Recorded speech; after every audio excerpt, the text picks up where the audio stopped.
Welcome, everybody, to Survive and Advance on the Grueling Truth Sports Network. Survive and Advance is brought to you by Replenishing Care and Technologies, the future of sports medicine. To find out more about Replenishing Care, go to the top of the gruelingtruth.net page. Click on the banner. It'll take you and explain everything about Replenishing Care. I'm your co-host for Survive and Advance, Mike Goodpaster, and I would like to invite, number one, I want to tell everybody that just the way the shows have went this week, basically, my co-host, Steve Risley, who played on the 1981 National Championship team, he is in a virtual timeout. So if he says anything out of bounds today to Lukas Weese, who he picks on all the time, Steve, we're going to have to probably suspend you for like 2 shows without pay. And that would just be nothing more than a great vacation for me to get watch out NASCAR and, practice. Watch NASCAR practice, which I'm watching right now, which they're racing in Bristol, Tennessee, the night race, the last great Coliseum. Yeah, it's the last great Coliseum, gladiators bumping each other with cars that are 5'2" and weigh 115 pounds. It's exciting. And you wouldn't even fit in the car to begin with, and let alone know what to do with it if you got behind the wheel of one of those things. No, I've never driven a car. Short of killing yourself. Yeah, I've never driven a car. Well, you couldn't fit in a car because you're 6'8" or whatever it is. They don't make cars that big, unless they knock out the back of an El Camino and let you ride that around the racetrack. That could be done. The people out here in California can make custom cars. Can make that happen. Shaq drives a Jeep. Shaq, twice my size, drives a Jeep. Yeah. Well, we can't compare you and Shaq. Next up, of course, we've got Steve's illegitimate Canadian stepbrother, Lukas Weese. How you doing, Lukas? I'm doing well, Mike. Happy Friday.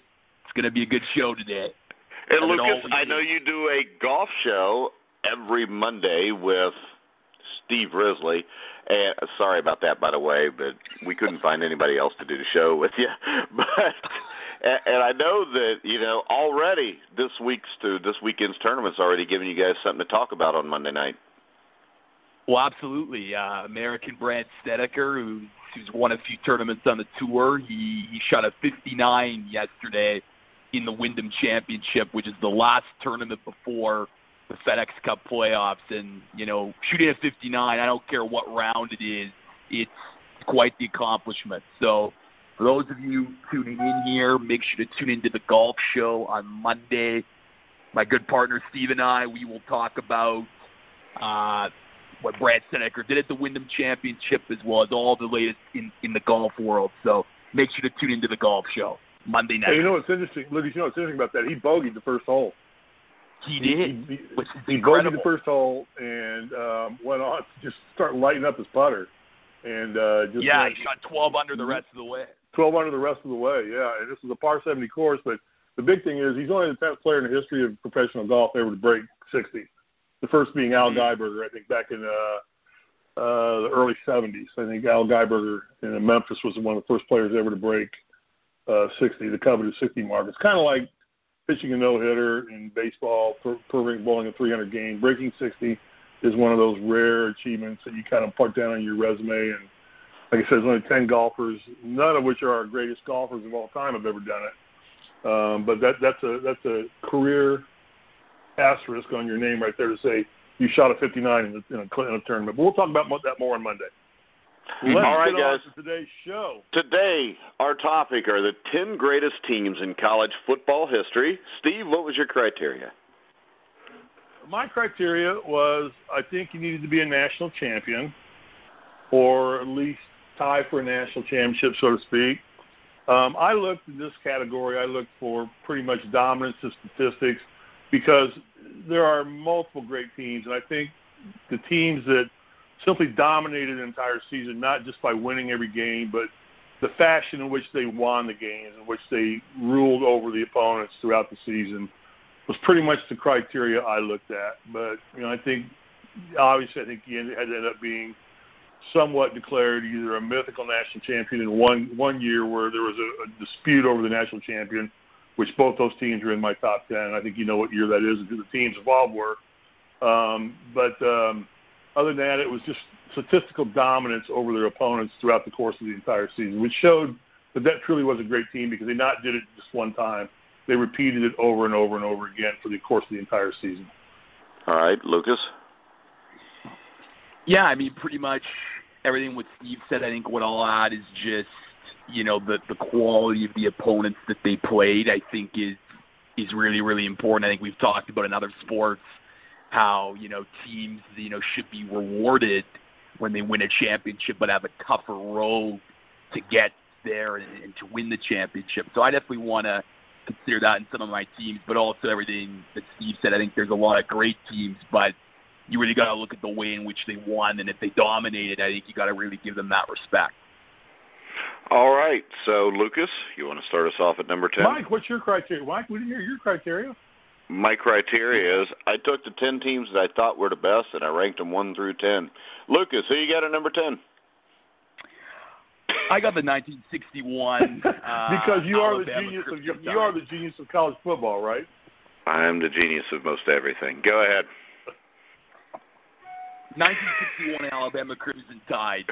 Of course, this was Bear Bryant's first of 5 national championships.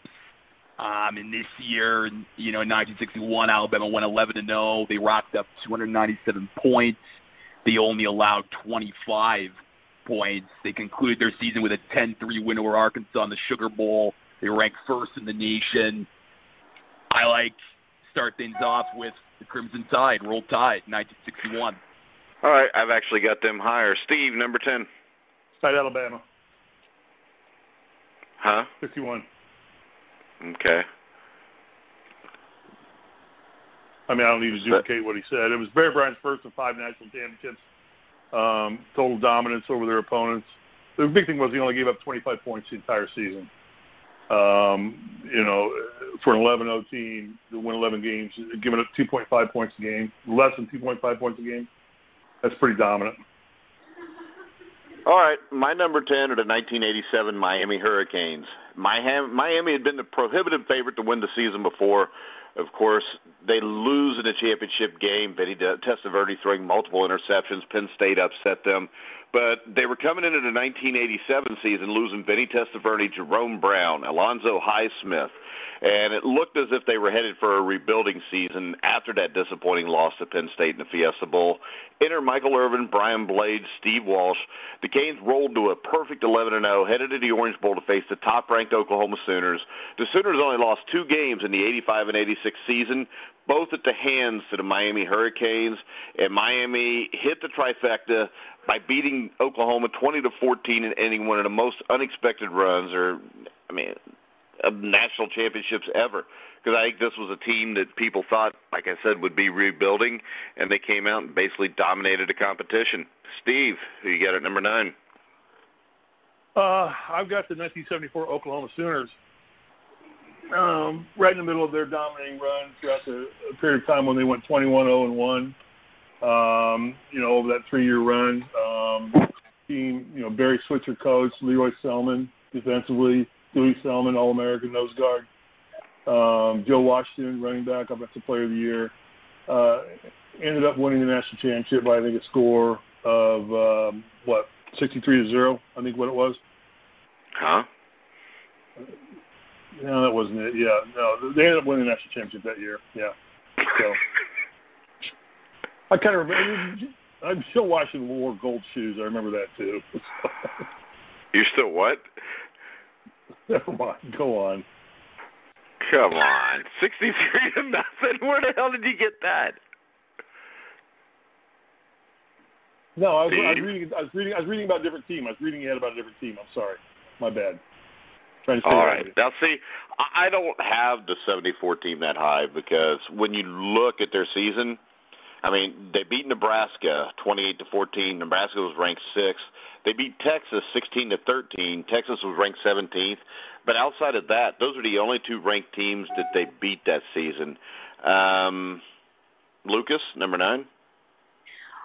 I got the 1968 Ohio State Buckeyes. This was a team that produced 11 All-Americans, 6 first-round draft picks, won the Big Ten title, and then topped USC 27-16 in the Rose Bowl. This was just a great football team, and they, again, go to that criteria that I talked about. They just dominated, and then they also produced some really stellar players. So I like the Ohio State Buckeyes at 68 at my number 9. Yeah, I don't have them there, but I could see that easily. USC was ranked number 2 when they beat them. They beat number 4 Michigan, I think 50-10 or 50-14. And also, the Purdue Boilermakers, in October of that season, were ranked number 1. Ohio State shut them out 13-0. I could see why they're there. I don't have them in my top 10, but I understand how somebody could. My number 9 is the 2004 USC Trojans, the school's first undisputed national championship since the memorable 1972 season. The Trojans rode the play of Heisman Trophy-winning quarterback Matt Leinart to the Orange Bowl, won the BCS national championship, and left no doubt doing it. As to their championship status, the Trojans, led by Leinart and Bush, blasted the Oklahoma Sooners in the title game 55-19, and that win was eventually vacated. Either way, vacated or not, they were a great team. Lucas, what's your mean? Well, I remember we just talked off the air that there was only one team in the modern era that you had in your top 10, so I was surprised. Actually, there's more. There's 3. I just looked at it wrong when I was telling you that, but at least I didn't say they won 63-0. No, I made a mistake there, okay? Screw you. It's only 9 o'clock. Jesus Christ, you guys get the luxury of being up for 8 hours. All right. My number 8, I'll start it off. The 1945 Army Black Knights. And the reason I say this is a team that featured 2 Heisman Trophy winners in its backfield. You had Doc Blanchard, who won it in 45, Glenn Davis, who would win it in 46. Both were in the backfield for Army's remarkable campaign. They finished 9-0, beat Navy in front of 102,000 people to clinch a national championship. But they also beat Notre Dame 48-0, and they beat the Penn Quakers 61-0. We all know how good Penn Quakers are. But I think when you look at them, they were a team that had great coaching staff. You had 2 of the great running backs in college football history. So I've got the 1945 Black Army Knights. Lucas, number 8.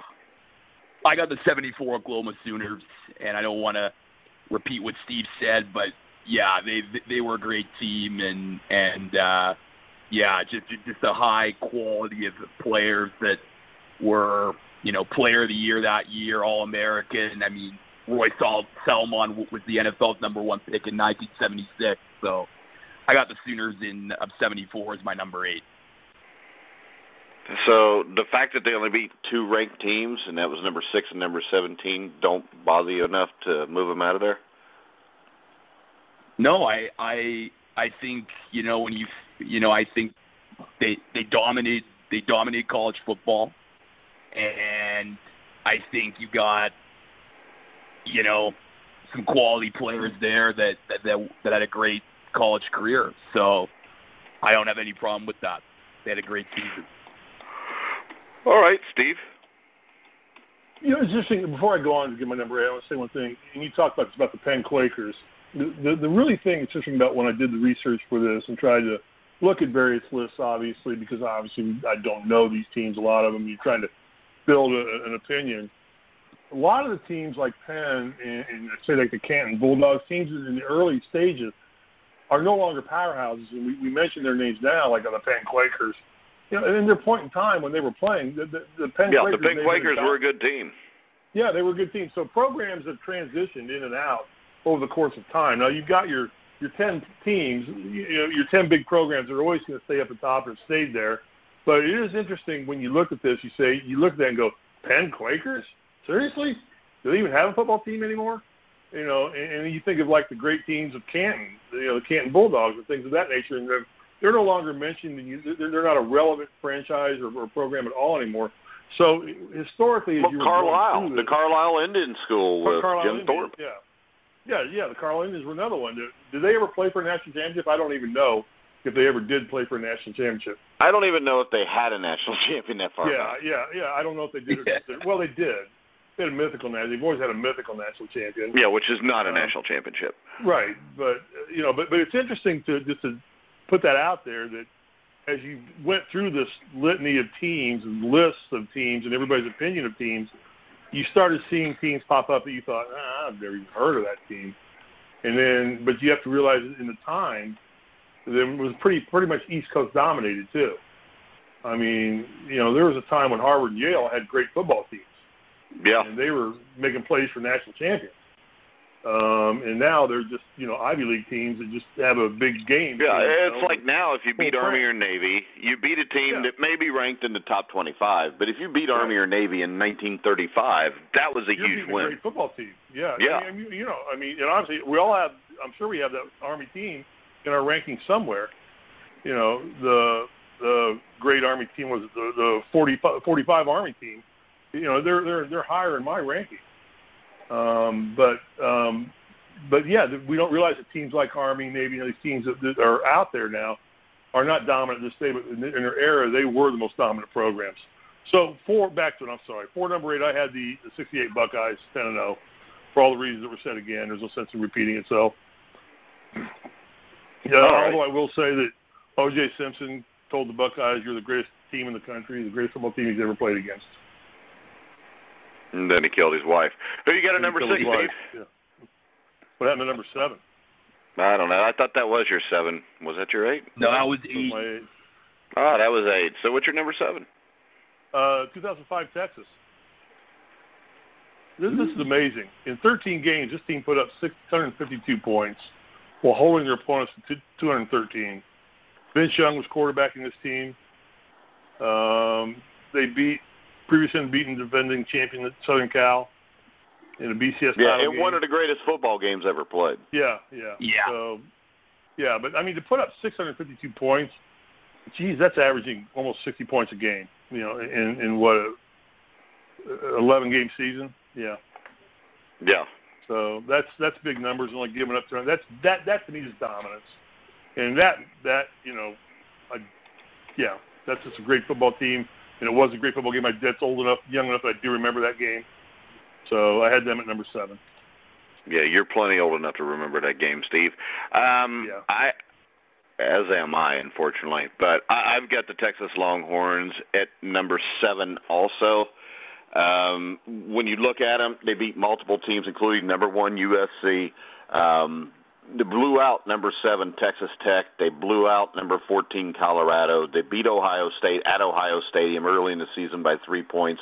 So I agree with you on this. I think Vince Young is one of the 3 or 4 greatest college quarterbacks of all time. I know it didn't work out that great in the NFL for him, but I think a lot of that was Jeff Fisher's fault. Lucas, number 7? I got the 1947 Notre Dame Fighting Irish.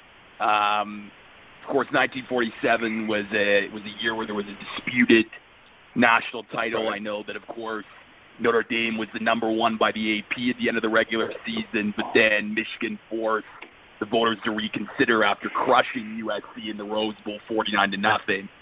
But I like the Fighting Irish. I mean, this is one of the best teams ever. They have 3, real superstar college football players in history with lineman Leon Hart, who eventually became the first of only 2 linemen to ever win the Heisman Trophy, tackle George Connor, and then quarterback Johnny Lujack, who won the 47 Heisman Trophy. They went undefeated that season. They beat USC 38-7 at LA Coliseum. So I like the Fighting Irish of 1947. It's my number 7. Yeah, I don't have them on my list, but I can see how they could easily be there.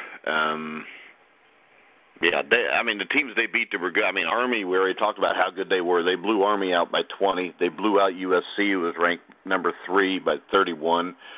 I think my only problem was with them, those were the only 2 really ranked teams they played. But, yeah, they were really dominant. If you look, I think that was a team that only gave up 2 touchdowns through, like, the first 6 or 7 games of the season.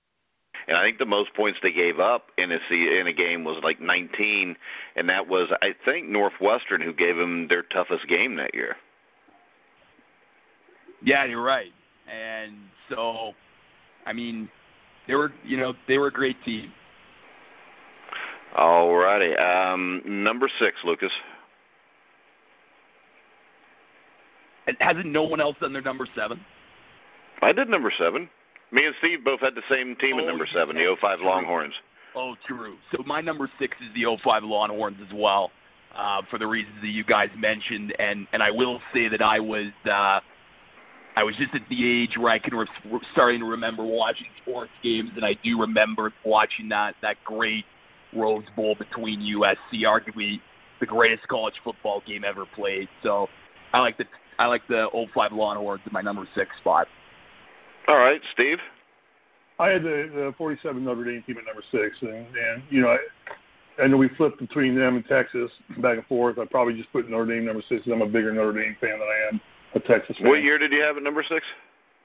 47, Notre Dame. Okay. At number 6 for me. And we've already talked about it, so no sense repeating or stuff over that. All right, my number 6, I believe that's where I'm at, are the 1956 Oklahoma Sooners. It was the middle of Bud Wilkinson's Sooner squad's amazing 47-game winning streak. They didn't participate in a bowl game that year due to conference rules, but they did win a championship. I mean, they were led by versatile halfback and future Eagle legend Tommy McDonald, who rushed for 14 touchdowns, caught 4, threw for 3 more. When you look at this team, they were very dominant. Their first 3 games of the season, they gave up no points at all, blowing out North Carolina, Kansas State, and Texas. Beat Notre Dame at Notre Dame 40-0. I think it was like they shut out 6 or 7 teams. They only gave up double figures 3 times. The most points they gave up in a game was 18th ranked Colorado, who scored 19 on them. So yeah, my number 6 are the Oklahoma Sooners. Lucas, you want to go number 5? My number 5 is the 2001 Miami Hurricanes. Number 5? That's awful low. Come on.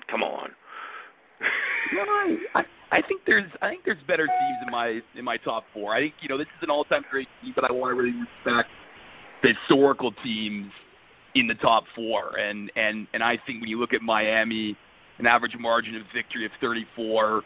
They had an All-American quarterback, Ken Dorsey, Clinton Portis, who racked up 1,200 yards on the ground. They had Bryant McKinney at offensive tackle, Jeremy Shockey, corners Philip Buchanan and Mike Grump, and then, of course, future Hall of Famer Ed Reed at safety, who were all first-round selections in the 2004 NFL Draft. It was an all-time great team and probably the best team in the 21st century, I would say, for college football. So I like the Miami Hurricanes at number 5. I have them higher. My number 5 is a team you guys already brought up, the 1961 Alabama Crimson Tide. I think this is the greatest defensive team of all time. They were led by the stellar play of Billy Neighbors, who played both ways. Of course, we talked about they beat Arkansas in the Sugar Bowl, but the thing that stood out to me is with this team is this. They pitched 5 straight shutouts. Their last 7 games of the season, they gave up 6 points. In the first 4 games of the season, that's when you could get them because they gave up 19 there. But, I mean, to go through the SEC, and, I mean, you're talking about teams that were good at that time, the Tennessees, Georgia Tech, Auburn, Arkansas. They played 7 games and gave up less than a point a game. And I still think that is beyond amazing. I think it was Bear Bryant's best team, and I think they're the greatest defensive team of all time. Steve, who you got at number 5? I had the 56 Oklahoma Sooners. And just to add on to what you said, that season they only gave up 51 total points for the season. And what was amazing, you said that due to conference rules they weren't allowed to play in a bowl game. It's pretty amazing that a team that doesn't play in a bowl game still gets crowned national champions. Even though they weren't allowed to go play in a postseason bowl game due to conference regulations and rules, so they still come out and overwhelmingly are voted national champions. So I think it shows a lot of respect for that 56 Oklahoma team. Just wanted to add on to what you'd already said. All right. So you said the 56 Oklahoma team was your number 5? Right. All right. Steve, you want to give us number 4? Let me see. Let me get to my list. I'm trying to be a little different here. I put at number 4 the Army 1945 team. Doc Blanchard, Glenn Davis, 2 of the more celebrated people of that era in football. big wins throughout the season, undefeated. Probably one of the last great Army teams. Not much else to say about them. That's why I had it number 5. All right, number 4 we are to. I'll start it off. I went with the Nebraska Cornhuskers. Of course, they won the game of the century over Oklahoma on Thanksgiving, 35-31. But this was another team that outside of that 31-point game shut people down. I mean, their first 6 games of the season. Which year Nebraska? 1971. 71 okay. Nebraska. I got another Nebraska in there, too. But if you look at them, the thing that makes this team impressive is they beat number 2 Oklahoma 35-31. But then they go to the Orange Bowl, and they beat what was then number 2 Alabama and Bear Bryant 38-6. This team was extremely dominant, other than the one game against Oklahoma, and they were led by Bob Devaney. I mean, this is a team. Offensive coordinator was Tom Osborne. Defensive coordinator was John Melton. They had one of the best coaching staffs in college football history. So I'm going to go with the 71 Cornhuskers at 4. Lucas? I agree with Steve at number 4. I got the 1945 Army team. We've talked about them at length, so I won't repeat. The only thing I will add is that, the game that decided the national title was Army-Navy in their annual Philadelphia Classic, and Army beat Navy 32-13. So very important game, and what a great football team. So 1945 Army at number 4. So do you think 45 Army beats 01 Miami Hurricanes? Different eras. They were both really good teams. It'd be a good game. Be close. Okay. Steve? What? No. You're jumping around in numbers. I was working on number 7. Now I'm on number 4. It's like, Jesus Christ. Well, keep up. Me and Lucas are on it. We're a lot younger, so our brains. Number 3. You want number 4, right? Number 3. We're at number 3 now. Yeah. Did you give us number 4? Army. Yeah, 4 was Army. So now you're at number 3. All right, number 3. I got the 2001 Miami Hurricanes. All right. My number 3 is the 1972 USC Trojans. The 72 edition of Coach John McKay's Trojan was the first ever time. They received every first-place vote. First team that ever did that. They were led by fullback Sam Bannon Cunningham, who would have a great NFL career. They steamrolled the competition, running over 6 ranked teams en route to a 12-0 season. They put a 25-point beatdown, 42-17, on Ohio State to cap the 1973 Rose Bowl. And I think this team has to be in anybody's top 3. Just when you look at the teams they beat, I mean, they blew out 6 ranked teams and then blow out, Ohio State in the championship game, or the Rose Bowl, which ended up being the championship game. So my number 3 is the USC Trojans, Lucas.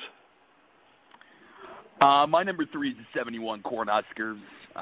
For all the reasons you mentioned, Mike, I'll just say this, that the team averaged more than 39 points a game on offense, surrendered only 8.2 points a game. So they're a fantastic team, and I think, it's got to be in your top 3, in my opinion, given that they beat Alabama, led by Coach Bear Bryant, in the Orange Bowl. So I like the 71 Cornhuskers at number 3. All right. What do you got at 2, Lucas? 72 USC Trojans. For everything that you just said, Mike, this is a great team, and you got to put them in the top 3. All right. Steve? 72 USC. All right. So I guess we're at number 1. Steve's a man. You didn't do your number 2. You didn't do your number 2. Oh, I didn't do my number 2. All right. My number 2 is the 2001 Miami Hurricanes. 34 points was the margin of victory. When you look at this team, you had Jeremy Shockey, Ken Dorsey, a quarterback. It was a great college quarterback, but you had Andre Johnson, who was great in the NFL also, Clinton Portis. On defense, you had Mike Rumpf, Philip Buchanan, Ed Reed, one of the greatest centers of all time, or safeties of all time, will probably go into the Hall of Fame next year. Vince Wilfork, Jonathan Wilma. I think they were one of the most explosive teams in college football history. They finished up by just manhandling Nebraska 37-14. And when you look at what they did that year, They went to Florida State, who was ranked 13th, beat them 49-27. At the end of the season, though, they played Syracuse, who was ranked 15th, beat them 59-0. Beat Washington, who was ranked 11th, 65-7. Their closest call was against a great Virginia Tech team, and I think that was the team with Michael Vick, wasn't it, Lucas? Yes. Yeah, and they beat them 26-24 at Virginia Tech, and then they manhandled Nebraska. So my number 2 is the Miami Hurricanes. Lucas, did you give us 2 yet? Yeah, my 2 is USC Trojans. So what's your number 1? My number 1 is the 1995 Nebraska Cornhuskers. Me too. Yeah. Me too. When great, so we all agree. So when we combine a great offense, they had 50-plus points per game. They also had a great defense. But to me, this is a team that had a tough schedule. They had to beat 4 top 10 teams en route to their national championship, and they beat them by no fewer than 23 points. I mean, that's quite impressive, and it of course ended with their 62-24 humiliation of second-ranked Florida in the Fiesta Bowl. They had a great running attack with Amon Green and Lawrence Phillips. I don't know. For me, this is, to me, the best football team, period, in history. I would love to see them face off against the 2001 Miami Hurricanes.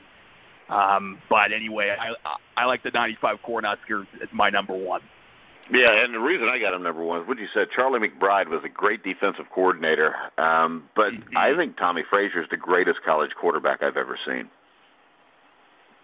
I mean, I may be nuts in that. I know he wasn't a great pro, but he could throw the ball, but he could run the ball, and the game he played against Florida was as dominant as I've ever seen anybody in a huge game like that. I mean, and Tom Osborne and Charlie McBride completely took apart, that fun gun offense that the Florida Gators had, Steve. Yeah. I'm with you.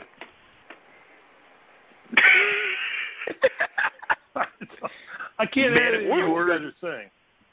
I'm with you. You could have added on to it, but that's all right. I mean, what did you do to him, Lucas? They humiliated Florida 62-24 in the championship game. I mean, it's a dominant. Yeah, I'm listening to you guys speak more eloquently and poetically than I can about the 10 greatest college football teams of all time. Yeah, and I'll tell you, to transition off of that, let's talk for a few minutes about the NFL preseason. We saw Isaiah Wynn, Lucas, for the Patriots last night. They lose him. Nick Foles goes down, and we're not even sure that, Carson Wentz is going to be ready for the first game of the season. I mean, this still tells me this is one of the reasons why I think the NFL preseason is too long. And I know that even if it's 2 games, these injuries are going to happen. But when you put this into 4 games, other teams are going to lose something, and this is – we have seen every single year players be gone because of the preseason. We saw Jordy Nelson a couple years ago tear his ACL, and now we saw Nick Foles last night. So unfortunate there. It's just too long. And, these are high-product players that really generate high ratings, and when you see them go down to injury, it's just very unfortunate for the league itself. Yeah, and, I mean, Steve, when you look at it, I mean, it's like the Colts, you got to play Andrew Luck a little bit, but you almost got to hold your breath every time you watch Andrew Luck take a snap in the preseason. Well, and the $10 question on this, and that's kind of where I was going to go to if I was given a chance to ever speak again on this radio show, is that I don't even understand why you would even play your starters in preseason. I mean, they can get enough reps and work in practice that I don't even know that they need to be on the field playing. But it bodes to the fact that they charge the same ticket admission price for a preseason game they do for an NFL game. And the owners are saying, you get those guys out there so we can get people to the games, we can sell parking and concessions and souvenirs and all the crap that goes with it. But, preseason games should be $20 a game, come in, $50 a game, I don't know, some ridiculous low price, and just say, we're gonna this is a tryout. This is a game tryout for not our stars. You guys don't want Andrew Luck or Nick Foles hurt in preseason. You don't want them lost for the entire season in a preseason game. So they get enough reps in practice that these guys, this level that these guys are at this point in time, that I don't even see the reason to even playing any of them anymore, because it just too much opportunity just for stupid things to happen, and then you've lost a great player for the entire season in an absolutely meaningless, worthless exhibition. We're not going to even call it a game. It's just an exhibition. When you got guys out there that are going to bust their butt trying to make a team. So if I can put my mark on Andrew Luck and take him down and tackle him hard, then that's going to be so favorable to me in films when I'm deciding if I'm the 54th or 53rd player or 52nd player on a roster. It's not a good cocktail or combination for the NFL. And this happens every year. We lose great players in preseason. They're done for the year. And I don't even understand why they do it. I know, Mike, you're going to argue this with me. I would rather that they just went to a 20-game regular season schedule. No, it's too many games. 16 is fine. 2 preseason games to get everybody ready. Right. 16 regular season. Yeah. Okay, I mean, if we're worried about player safety, the NFL would never consider an 18 or 20 game schedule. But I'll guarantee you this: before the next 10 years are up, you'll have an 18 or 20 game schedule, because then they can charge more money and make more money off of this, which will prove it's not about player safety. I almost wonder, would it be smarter just to have, like you said, Mike, a 2-game preseason where they actually just broadcast? And frankly, were any games on TV last night? Because on the West Coast, we didn't get anything out here. We got the Redskins-Jets was on here. But, I mean, the problem with the NFL preseason games is this. They're still charging season ticket holders full ticket price. And to have season tickets, you have to pay full price for those games. Right, you can't, exactly. Yeah. And, I mean, you go on StubHub and get a Bengals-Colts preseason ticket for $5. And you can do that, I would bet, most places. Exactly. Now my question is this. Would it be more fun for the NFL to do this, for just cut out 2 games entirely? These guys work out year-round now. They come into camp mostly pretty conditioned. They don't do a lot of contact, really. They do, helmets and shoulder pads a lot. They don't do a lot of hard physical contact in practice. Why not just mic everybody up and have 2 controlled scrimmages and televise them, and let people get a flavor of what the decision-making process is going on? Let them hear the banter you kind of hear a little bit on Hard Knocks. Why not just – Well, that's why Hard Knocks has been so popular. Right. Why just mic them up and say, it's the coaches are on the field. It's a red shirt on the quarterback. It's a red shirt on your stars. You tag them, you don't tackle them. And why try and take a bullshit product like a preseason game and turn it into a whole game experience when nobody knows it's not? I mean, it's not. Just have a controlled scrimmage and put them in their uniforms and charge everybody $30, $40, $50 to get into the game to watch controlled scrimmage. At halftime or at the end of the game, all players will be on the field to sign autographs for an hour or something like that afterwards, and make it a fan experience. Make preseason a fan experience for the NFL rather than just everybody sitting there on pins and needles. Is my quarterback going down? Is my running back going down? What's going to happen here that's going to make my season a disaster when we all have this open promise? You're right. If Luck goes down, I mean, the Colts are pretty much in the tank anyway, but if Luck goes down, they'll drop the coach won't be able to sell another ticket. Yeah, and if I'm watching my team's game, if I'm watching a Bengals game, I don't care if they win or lose. I just care that nobody important gets hurt. Right. And that's all we're thinking about. Don't get hurt. Which shouldn't be what the preseason's about. So you put them out there in a controlled scrimmage, and you get to see Andrew throw the ball hard. You get to see some zip. You got guys running routes good without fear of being whacked over the head as they come across the middle. You see probably more dazzling plays because the players know they can dive into the middle and they're not going to get killed. And, it's a touch game almost. It's a helmets and shoulder pads kind of game. And everybody walks away, unless you tear a ligament out making a cut or something like that, which can happen going up and down stairs. It just seems to make more sense to me and a better value. And I think the fan experience probably would enjoy that more if you just made the preseason games a fan experience rather than trying to claim that it's an official game in the NFL. Well, how about this one?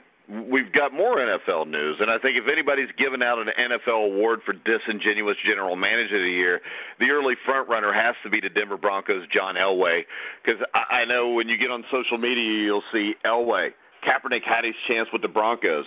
But when you go in and actually read into this, this is when Kaepernick was still a 49er. And what they were really doing is Peyton and Manning announced his retirement. Shortly after that, the Broncos wanted Kaepernick to accept a pay cut as part of the deal. Kaepernick declined and decided to stay with San Francisco for another season. So somehow Kaepernick's very reasonable decision to decline a pay cut has disqualified him from getting a shot with the Broncos. And when I look at this, Lucas, this is just the NFL trying to cover their ass again because, you know, in the lawsuit, John Elway is in there. He has to give a deposition. He's got to say something. And as it turns out, he's one of the executives that had to. And this is just stupid. It is. Well, it totally is. And it's John Elway trying to make it appear like the reason why Kaepernick didn't play for the Broncos was they're trying to turn it into the whole anthem kneeling issue or the NFL collusion lawsuit issue with Kaepernick. But really, you're right. Colin Kaepernick was still in the NFL when he made this decision. He hadn't been blackballed yet by the NFL for his anthem kneel. So, and he made a decision that any NFL player in their right mind would make. He declined to make a pay cut because he believed he was a higher paying quarterback than what he was getting offered by the Broncos. So it's once again John Elway painting Colin Kaepernick as this, unappreciative person, but really Kaepernick was just, saying to himself, look, I deserve to be paid higher. I'm not going to take a pay cut to play for the Broncos. Steve? I don't even, a couple things here. First off, I don't even know why John Elway would even get out and make a statement like that. I mean, he's one of the more respected GMs in the NFL. I mean, people love John Elway as a player. He's done good. He's a GM. He's had great success. Why would he even come out and say this? Why would because the NFL probably told him to. Yeah, that's my next point. My next point is, who do you think's teaching who here about propaganda? Do you think the NCAA is teaching the NFL, or do you think the NFL is teaching the NCAA? Doesn't matter, because either way, they're both failing miserably. It's stupid propaganda to blackball or to continue their justification for, and you have to use allegedly blackball, Lucas, because technically there is no blackball on Colin Kaepernick.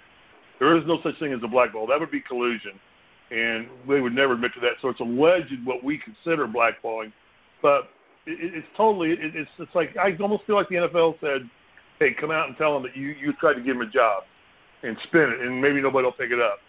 What's idiotic to me is these people in this day and age with social media, and the hungry reporters are out there trying to make a life off Brewing Truth, Bleacher Report, Sip of All Sports, and, Barstool Sports. Everybody's going to investigate everything now, trying to get an edge on somebody else on social media.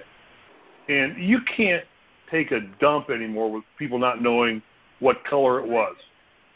And that's a pretty shitty analogy, I get it. But it's just that way. And for Elway to come out and blatantly say that and think it's not going to be investigated, and then come out now, it just makes Elway look like an idiot. And I just don't understand where these people are coming from this day and age. I don't understand why they don't get the concept.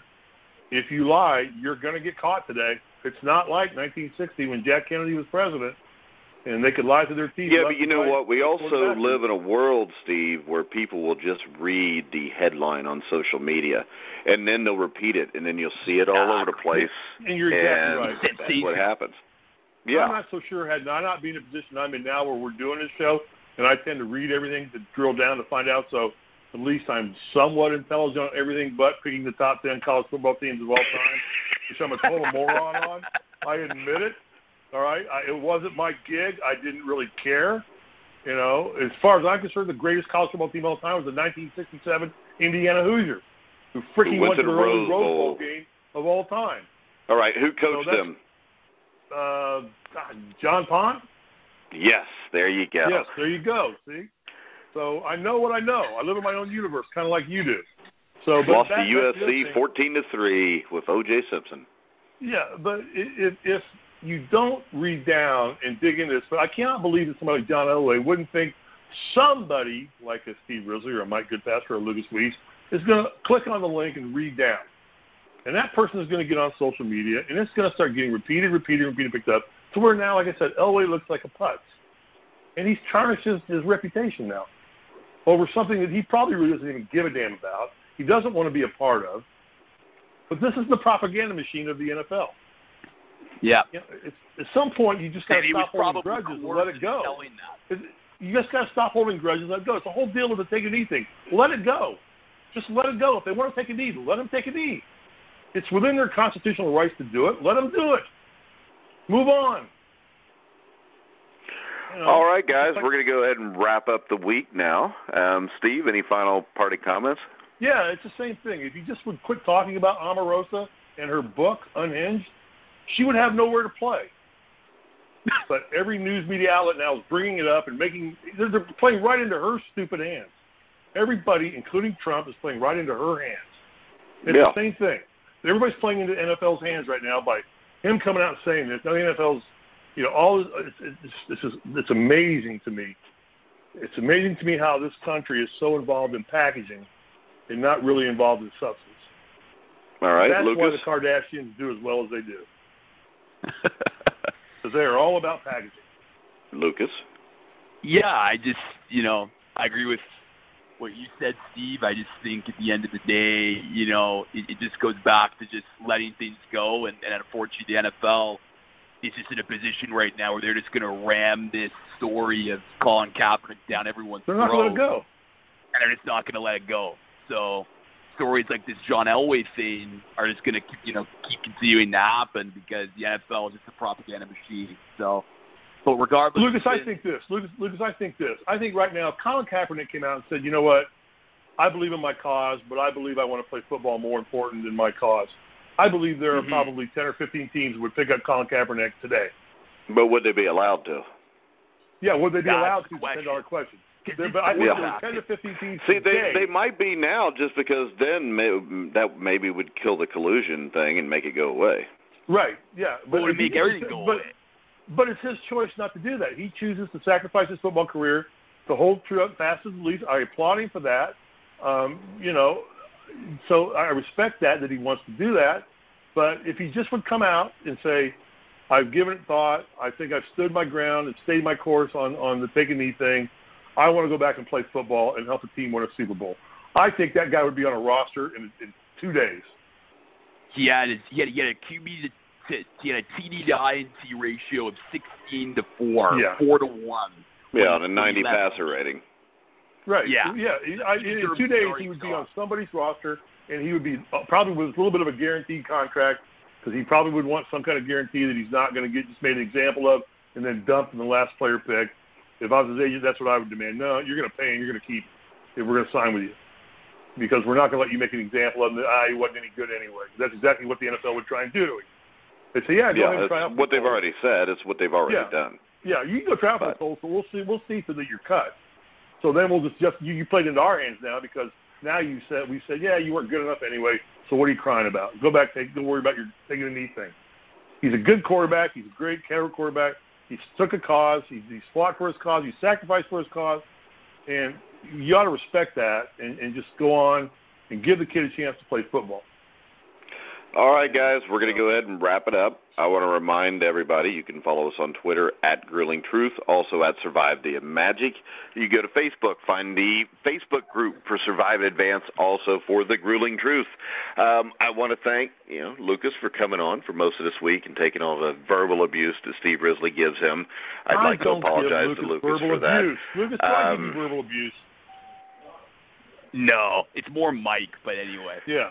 Oh, whatever. Now you've just been beaten down by him so much you're turning on other people. But that's all right. I understand how this works. Make sure you check out all of our shows on Spotify, iHeartRadio, iTunes, TuneIn, Spreaker, Stitcher. What? Thank you for doing all the great research on the top 10 college football teams because it's pretty obvious that I didn't do as much as you did. So thank you for carrying the show today. All right, Stephen. But you played for Bobby Knight. All right, so for Steve Risley, who played for Bobby Knight, has a ring, and campaigned for 47 years to get in the Indiana Basketball Hall of Fame, and it worked. He tricked them. Lukas Weese, I'm Mike Goodpaster. You've been listening to The Grueling Truth, where the legends speak.